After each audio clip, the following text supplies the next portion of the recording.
జ్ఞాపకాల పరంపర మిఠాయి రూపంలో మన కోసం తెచ్చేసింది పరంపర మిఠాయి షాప్.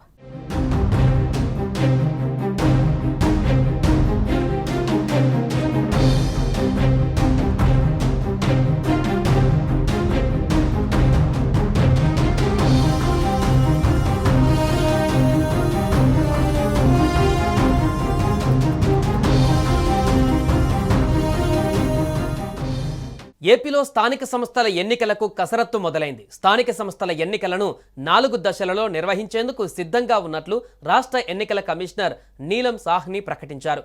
రాష్ట్ర ఎన్నికల సంఘం నుంచి వచ్చిన ప్రతిపాదనలపై ప్రభుత్వం చర్చించి స్థానిక సంస్థల ఎన్నికల నిర్వహణపైన ఓ నిర్ణయం తీసుకోవాల్సి ఉంది.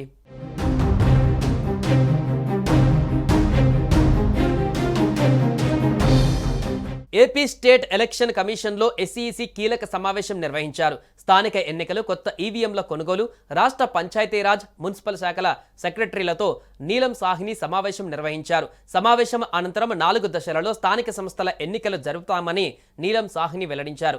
అయితే ఈవీఎంల ద్వారా ఎన్నికలు నిర్వహించే అంశంపైన ప్రభుత్వంతో చర్చిస్తామని సీఈఓ వెల్లడించారు. మరోవైపు మధ్యప్రదేశ్, మహారాష్ట్ర, బీహార్లో జరిగిన ఎన్నికలలో ఈవీఎంలను వాడారని ఈ సందర్భంగా ఆమె గుర్తు చేశారు. ఇక ఈవీఎంల కొనుగోలు, వినియోగంపైన త్వరలో నిర్ణయం తీసుకుంటామని నీలం సాహ్ని తెలిపారు.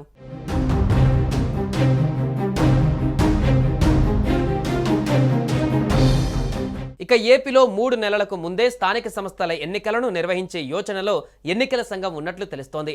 2026 జనవరిలోనే ఎన్నికలు నిర్వహించాలనే ప్లాన్లో ఉందట. ఈ మేరకు ఇప్పటికే కసరత్తు ప్రారంభించిన నీలం సాహ్ని పంచాయతీరాజ్, పురపాలక శాఖ కమిషనర్లకు ఇటీవల లేఖలు రాసిన సంగతి తెలిసిందే. తాజాగా రాష్ట్రంలో స్థానిక సంస్థల ఎన్నికల నిర్వహణకు ఉన్న అవకాశాలు, స్టేట్ ఎలక్షన్ కమిషన్ సంసిద్ధత, ఈవీఎంల వాడకం వంటి అంశాలపైన సమావేశం నిర్వహించిన కమిషనర్ నీలం సాహ్ని 4 విడతలుగా ఎన్నికలు నిర్వహించాలని నిర్ణయించారు.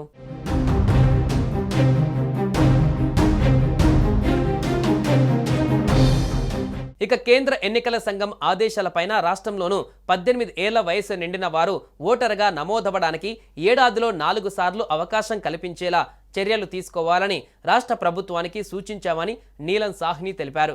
ఇప్పటి వరకు జనవరి 1 నాటికి 18 ఏళ్లు నిండిన వారికి ఓటు హక్కు కల్పిస్తున్నామని, దీంతో ఆ తర్వాత 18 ఏళ్లు నిండిన వారు మళ్లీ జనవరి 1 వరకు వేచి చూస్తున్నారన్నారు.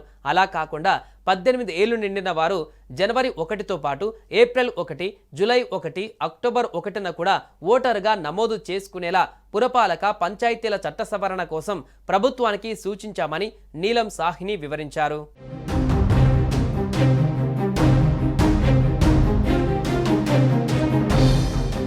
ఈవీఎంల తయారీ సంస్థ ఈసీఐ ప్రతినిధులు కొత్త S3 కేటగిరీ ఈవీఎం మిషన్లపైన పంచాయతీరాజ్, మున్సిపల్ అధికారులకు డెమో రూపంలో వివరించారని చెప్పారు. ఒకవేళ పంచాయతీ ఎన్నికలు ఈవీఎంలతో జరిపితే 41,301 కొత్త ఈవీఎం కంట్రోల్ యూనిట్లు, 82,602 బ్యాలెట్ పేపర్ యూనిట్లు కొనుగోలు చేయవలసి ఉంటుందని చెప్పారు. ప్రస్తుతం రాష్ట్ర ఎన్నికల కమిషన్ వద్ద 10,670 M2 కేటగిరీ ఈవీఎం మిషన్లు ఉన్నాయన్నారు. మున్సిపల్ ఎన్నికలు 15,730 వార్డుల్లో జరపవలసి ఉంటుందని, ఇతర రాష్ట్రాల నుంచి తెచ్చుకునే ఈవీఎంలతో కలిపి రాష్ట్ర ఎన్నికల కమిషన్ వద్ద ఉన్నవి మున్సిపల్ ఎన్నికలకు సరిపోవచ్చని పేర్కొన్నారు.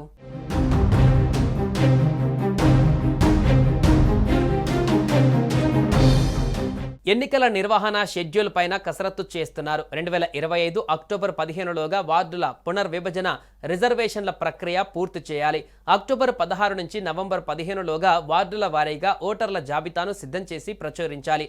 నవంబర్ 1 నుంచి 15వ తేదీలోగా ఎన్నికల అధికారుల నియామకం పూర్తి చేయాలి. నవంబర్ 16 నుంచి 30లోగా పోలింగ్ కేంద్రాలు ఖరారు, ఈవీఎంలు సిద్ధం చేయడం, సేకరణ వంటి పూర్తి చేయాలి. డిసెంబర్ 15 లోపు రిజర్వేషన్లు ఖరారు చేయాలి. డిసెంబర్ చివరి వారంలో రాజకీయ పార్టీలతో సమావేశాలు నిర్వహించాలి. చివరకు అంటే 2026 జనవరిలో ఎన్నికల నోటిఫికేషన్ జారీ చేసి అదే నెలలో ఫలితాలు ప్రకటించాలి. అయితే ఈ షెడ్యూల్ పైన త్వరలోనే అధికారికంగా ప్రకటించాల్సి ఉంది.